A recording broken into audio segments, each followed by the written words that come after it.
네, 안녕하세요. 녹천입니다.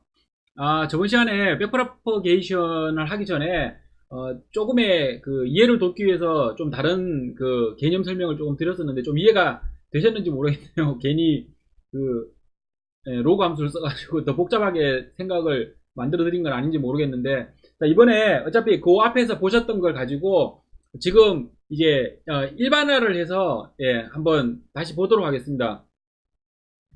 어, 정확하게 이제 백프로퍼게이션의 그 개념은 앞쪽에 설명드렸고, 그냥 정확하게 이 그 일반화된 공식으로 한번 보도록 하죠.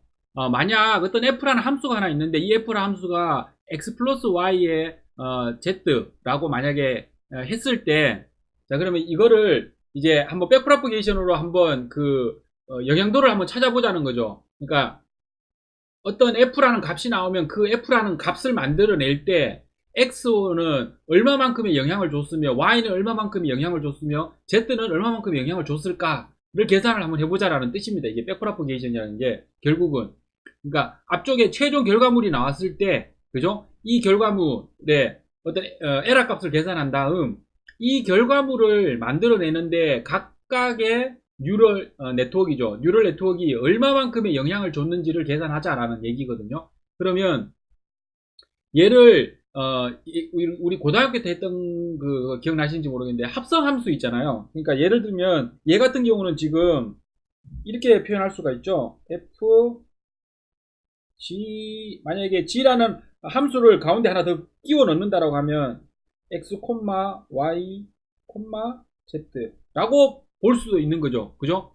그러니까 이 f라는 함수는 그 안에 x 플러스 y라는 g 함수가 하나 있고, 그죠? g 함수는 x와 y를 요소로 하는, 그죠? 그 다음에 그런 g와 z를 요소로 하는 f 함수, 그죠? 그런 g와 z를 요소로 하는 이 f 함수, 이런 식으로 합성 함수로 만들어낼 수가 있잖아요. 그러면 체인 룰을 적용을 할 수가 있죠. 이런 개념을 갖다 붙이기 시작하면. 그래서 앞쪽에 있던 체인 룰을 어차피 쓸 거고요. 한번 보겠습니다. 그러면 이 얘를 g라는 함수로 밖으로 끄집어내면 g 함수를 따로 계산을 해보면 x 플러스 y라는 값이 있고, x 플러스 y가 곧 g가 되는 것이고, 이 g를 지금 얘는 미분을 하는데 각각 x에 대해서 y에 대해서 한번 미분을 해보는 겁니다. 그러니까 지금 그냥 미리 한번 미분을 해보는 겁니다. 여기에서 어차피 다 계산할 건데 여기서 계산하면 복잡해지니까 미리 한번 계산을 해보는 겁니다. 그래서 컬리 x의 컬리 g는 즉 g라는 함수를 x에 대해서 편미분하겠다는 거죠. x만 신경 쓰겠다는 얘기입니다. 그러면 x 외에 변수들이 있으면 어떻게 됩니까? 그것들은 전부 다 무시되는 거죠. 예. 그러면 상수처럼 취급이 돼버리는 거니까. 그래서 이 함수를 x에 대해서 미분하면 y는 상수가 돼서 어차피 무시되는 거고, 그 다음에 이 x는 이거잖아요. x의 1승이니까 앞쪽으로 내려오고 여기 빼기 1 해준다 라는 공식 있잖아요.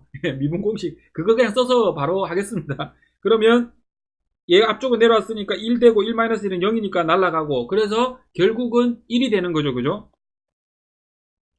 똑같이 얘도 g를 y에 대해서 미분하면 아까와 똑같이 1이 됩니다. 얘도, 그죠? 1이 되는 걸 아실 거고, 그러면 gz, f를 gz 합성함수라고 봤을 때 이 f라는 함수를 g에 대해서 미분해보자 라고 하는 거죠. 그럼 g에 대해서 미분을 해보면 얘는 g의 1승이니까 앞으로 내려오고, 그죠?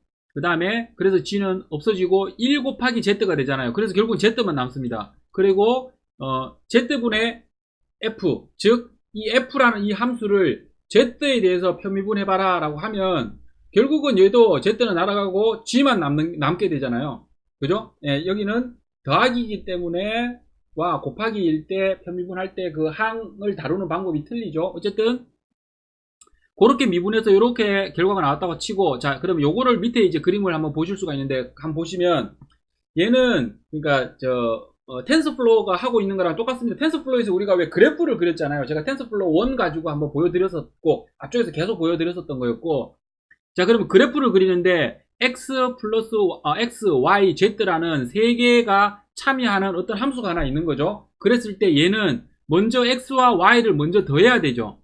더하고 그렇게 해서 나오는 것을 우리가 g라고 함수에 다른 이름을 하나 더 붙여놨잖아요. 그러면 g라고 붙였고, 이랬을 때 g와 그리고 다시 z의 곱은 f가 된다. 그래서 여기다가 4, -2, -3을 한번 집어넣어 본 겁니다. 위에 검정색 데이터를 한번 집어넣어 본 거예요. 그러면 forward 하면서 계산되는 거는 검정색이에요. 그러면 4하고 -2를 더하면 2가 될 것이고, 2와 -3을 곱해보면 -6이 되겠죠.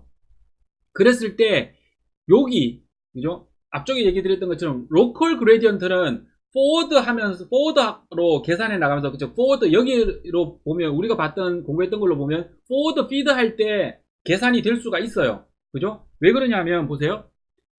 4에서 2로 넘어가면 결국은 x의 변화율 분의 g의 변화율이잖아요. 즉 g를 x에 대해서 편미분하는 겁니다.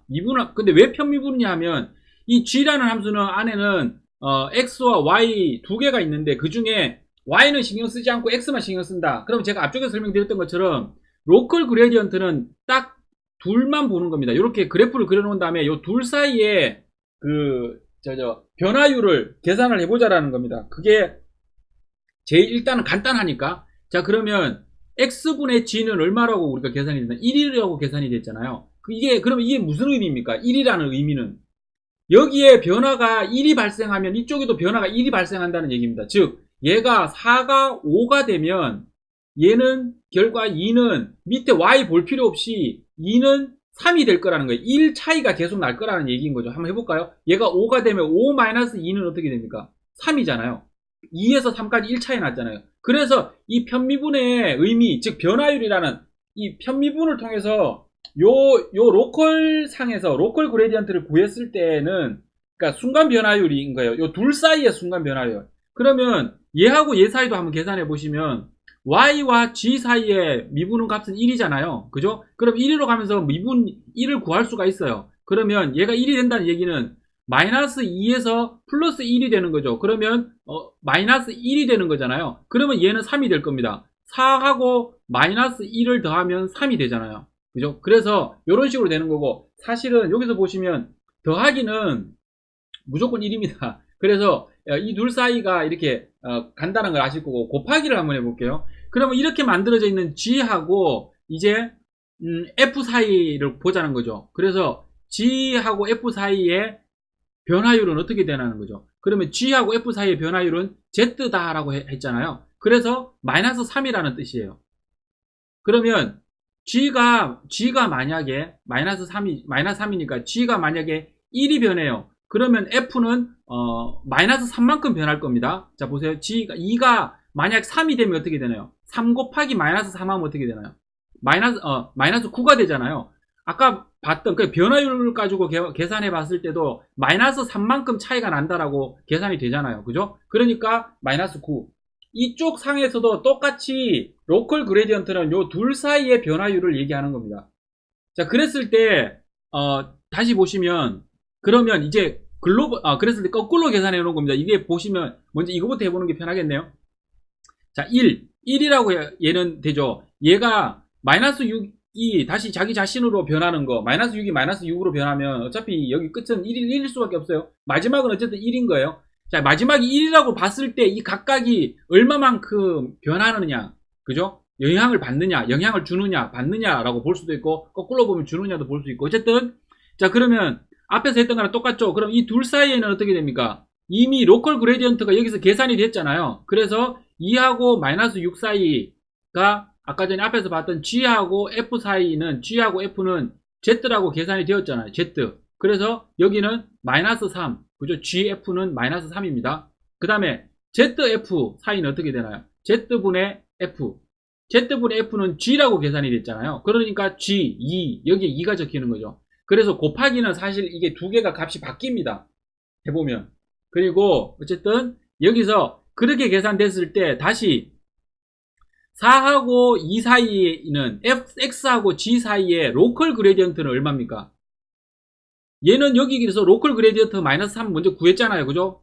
구했고, 그 다음에 x와 g 사이의 로컬 그레디언트는 x의 g 사이는 로컬 그레디언트 1이잖아요. 그러면 글로벌 그레디언트를 구할 때는 여기서부터 구해와서 로컬 그레디언트와 곱해주는 거잖아요. 결국 여기도 뭐냐 하면 여기에 로컬 그레디언트가 마이너스 3이니까 1 곱하기 마이너스 3에서 마이너스 3 된 거고 마이너스 3에 여기 1이니까 로컬 그레디언트가 1이니까 마이너스 3 곱하기 1은 마이너스 3. 그래서 그냥 1로 가는 겁니다. 똑같이 여기도 1이죠. 1이기 때문에 마이너스 3은 마이너스 3으로 가는 거죠. 자, 그러면 이때 잘 보시면 체인 룰이 어떻게 작동을 했는지 한번 보시면 여기에 1이에요. 그러면 만약에 x에 대한 f를 계산해보죠. 우리가 알고 싶은 건 그거예요. x와 f 사이의 변화율인 거잖아요. 그래서 x분의 f를 계산을 해보면 x분의 f는 여기서 계산을 이 수식 가지고만 계산이 일단은 안 됩니다. 계산이 안 해놨어요. 보세요. x분의 f는 결국은 fx 적고 그 다음 이 사이에 뭐를 적어도 상관은 없어요. 그죠? x하고 f를 적고 그 사이에 뭐를 적어도 상관없는데 이 가운데에 g가 있다라는 거 아시겠죠? 그래서 g를 넣으면 계산이 편해질 거라는 거죠. 그게 체인 룰입니다. 체인 룰이고 그리고 합성 함수기 때문에 이렇게 될 수 있는 거죠. 그러면 g 그래서 여기에 g 적고 여기에 g를 적은 거랑 결국은 똑같아요. 이거 두 개 날아갈 거니까 이건 앞쪽에 제가 설명드렸고 어쨌든 이렇게 되니까 g분의 f를 계산해보면 여기 g분의 f는 z고 x분의 g 계산했는 걸 보니까 x분의 g는 1 곱하기 z니까 결국은 z잖아요. 그래서 여기와 여기 사이의 변화율은 z다 라고 나오는 겁니다. 그래서 마이너스 3인 거죠. 마이너스 3 z는 마이너스 3이라고 우리가 입력을 했기 때문에 마이너스 3 그죠? 예, z 값을 일단 마이너스 3이라고 생각하고 계산한 거니까 마이너스 3이 되는 거죠. 그래서 결국은 이게 뭐냐 하면 여기서 제가 체인 룰로 앞쪽에서 제가 동영상 설명드렸잖아요. 여기에서 이거 곱해가지고 다시 이거 그러니까 글로벌 그레디언트를 먼저 구한 다음에 로컬 그레디언트는 여기서부터 그 로컬 그레디언트를 하나씩 곱해서 나가면 된다라고 한 게 결국은 체인 룰을 얘기한 겁니다. 체인 룰. 체인 룰이 있기 때문에 그렇게 된 거고 어쨌든 여기서도 1이 적혔고 마이너스 3이 적혔고 다시 여기에 로컬 그레디언트가 1이기 때문에 마이너스 3 곱하기 1 하면 마이너스 3 여기도 똑같이 되고 그러면 그때 이 글로벌 그레디언트가 계산이 됐고요. 그러면 로컬 그레디언트랑 글로벌 그레디언트랑 개념은 똑같아요. 로컬 그레디언트는 여기에 이쪽에 1을 만약에 여기 1을 바꾸면 여기가 어떻게 되느냐를 보는 거고 글로벌 그레디언트는 여기를 이쪽에 만약에 1을 바꾸면 여기가 어떻게 되는지를 보는 겁니다. 최종 결과물이 어떻게 되는지를 보는 거잖아요. 그래서 글로벌 그레디언트인 마이너스 3을 계산해 보면 여기에서 4가 5가 되면 마이너스 3만큼 차이가 날 거라는 겁니다. 자, 그러면 그러니까 1 바뀌었잖아요. 그러니까 1 곱하기 마이너스 3. 만약에 2가 바뀌면 2 곱하기 마이너스 3. 그럼 1이 바뀌었다고 생각하고 5가 되면 어떻게 되나요? 5가 되면 5 마이너스 2는 마이너스 3. 마이너스 3과 마이너스 3을 곱하면 9. 마이너스 9가 되잖아요. 그러면 마이너스 3만큼 차이가 났죠? 그죠? 그러면 여기에 마이너스 3만큼 차이가 난다라고 했잖아요. 1이 바뀌었을 때는. 자, 그렇게 해서 로컬 앞쪽에 제가 설명드린 건 똑같은 겁니다. 그냥 여기에 이런 수식을 사용했다라는 거, 변수를 사용했다라는 것밖에 없고, 그러면 똑같은 방식으로 y분의 f를 계산해보면 y분의 f도 결국은 z가 나오고요. 그 다음에 z분의 f는 이미 계산을 했고, 그래서 각각에 대해서 이런 수식에 의해서 그라디언트 디센트를 계산할 때 쓰는 함수식이 이해가 되시죠, 그죠? 이런 식으로 이 x가 최종 f에 얼마만큼 영향을 줬느냐를 보고 그럼 이렇게 한 것들을 조금 더 일반화를 해보면 한 게 이겁니다. 아마 이게 가장 많이 그레디언트 디센트를 해서 뭐 책이나 이런 데서 보면 가장 많이 나오는 게 이 모양일 겁니다. 근데 보시면 최종적으로 이거는 L은 앞쪽에서 로스가 낮다라고 생각한 건데 지금은 이렇게 생각해 보세요. 여기 마지막이라고 생각해 보시면 요거는 1이에요. 그죠? 1. 근데 어쨌든 1인 이유는 이 값. 근데 로스는 여기는 자기 자신이라고 생각해서 그냥 마이너스 6을 넣었을 때 1인 거고 앞쪽에 뭔가가 있었다라고 치면 거기에서 들어온 값 로스라고 생각할게요. 여기 마지막 구간이라고 생각하시고 그럼 로스가 있었을 것이고 그 로스와 Z 사이에 미분을 하는 거죠. 얼마만큼 변화느냐를 계산하는 거고 그렇게 계산한 다음에 여기에서 다음 1위로 갈 때는 여기 로컬 그레디언트 계산한 것들을 가지고 곱해주면 되는 겁니다. 그래서 X분의 Z 그리고 Z분의 L 그래서 Z분의 L 곱하기 X분의 Z를 하면 요거에 글로벌 그레디언트가 된다라는 겁니다.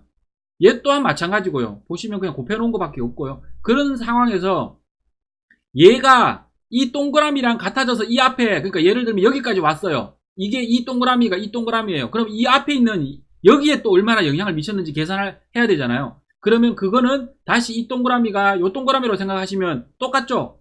그죠? 이렇게 뒤로 계속 이렇게 이어져서 앞에서부터 이 뒤쪽으로까지 각각이 얼마만큼 영향을 줬는지를 쭉 글로벌 그레디언트를 계산해내는 이게 백프로포게이션입니다. 그렇게 계산해서 변화된 로스 값과 변화된 W 값을 각각 얼마만큼 여기에다가 적용을 해야 될지를 계산하는 게 백프로포게이션이고, 이거는 그냥 개념만 이해하시고 이거를 실제로는 그 옵티마이저, 텐서플로우의 옵티마이저가 이런 원리에 의해서 실제로 W 값들을 앞쪽으로 쫙 전파하면서 계산한다는 걸 이해를 하시면 돼요.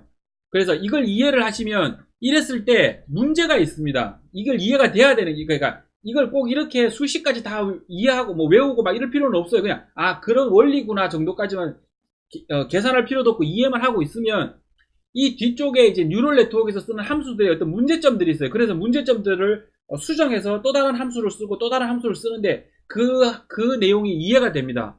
바로 이 다음 동영상에서 이제 바로 그걸 설명을 이제 첫 번째로 하나를 더 설명을 드릴 텐데, 액티베이션 펑션에 문제가 있습니다. 그래서 설명을 드릴 텐데, 어쨌든 이렇게 해서 개념만 이해하시고 좀 심심하신 분들은 직접 이렇게 수식 가지고 한번 풀어 보십시오.